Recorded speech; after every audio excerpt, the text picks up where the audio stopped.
अस्सलाम वालेकुम वरहमतुल्लाह। एक दफ़ा उम्मुल मोमिनीन हज़रत आयशा रज़ी अल्लाह ताला अन्हा के भाई अब्दुर्रहमान अब्दुर्रहमान रज़ी अल्लाह ताला अन्हु उनके यहाँ एक बेटा पैदा हुआ। तो फिर उसके बाद लोगों ने उनसे कहा कि आप हज़रत आयशा रज़ी अल्लाह ताला अन्हा से कहा कि आप अपने इस भतीजे के लिए एक ऊँट ज़िबा कर दें। तो हज़रत आयशा रज़ी अल्लाह ताला अन्हा ने कहा कि मैं ऐसा नहीं करूँगी, मैं वैसे ही करूँगी जैसे हमारे नबी अलैहिस्सलाम किया करते थे। तो उन्होंने कहा कि मैं दो बकरियां ही ज़िबा करूँगी।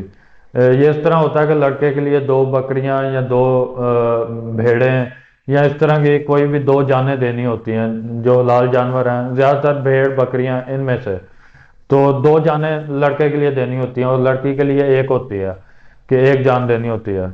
लेकिन आजकल कई लोग ऐसे करते हैं कि वो कहते हैं कि बड़ा जो जानवर है जैसे गाय है उसमें 7 कुर्बानियां होती हैं।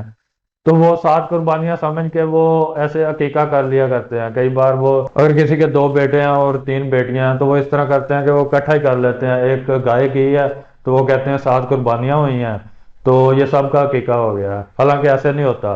अकीका इस तरह होता है कि वो एक जान देनी होती है। एक बेटी के लिए एक बकरी समझ लें कुर्बान करनी है और एक बेटे के लिए 2 बकरियां।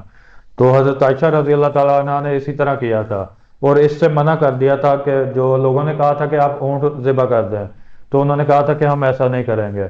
तो इससे ये भी पता चलता है कि वो जो कि हमसे ज़्यादा इस चीज़ को समझने वाले थे हमारे नबी अलैहिस्सलाम के साथ रही हैं हमारी अम्मा जी आयशा रजी अल्लाह ताला अन्हा, उनकी रफ़ाकत रही है उनके साथ हमारे नबी अलैहिस्सलाम के साथ। तो उन्होंने इसको बेहतर तरीके से समझा कि ये कैसे करना है। उन्होंने यही चीज़ कही है कि हम एक बेटे के लिए 2 बकरियां ही ज़िबा करेंगे। तो अकीके का सही तरीका यही है। इस वाक़ये से हमें ये भी समझ आती है।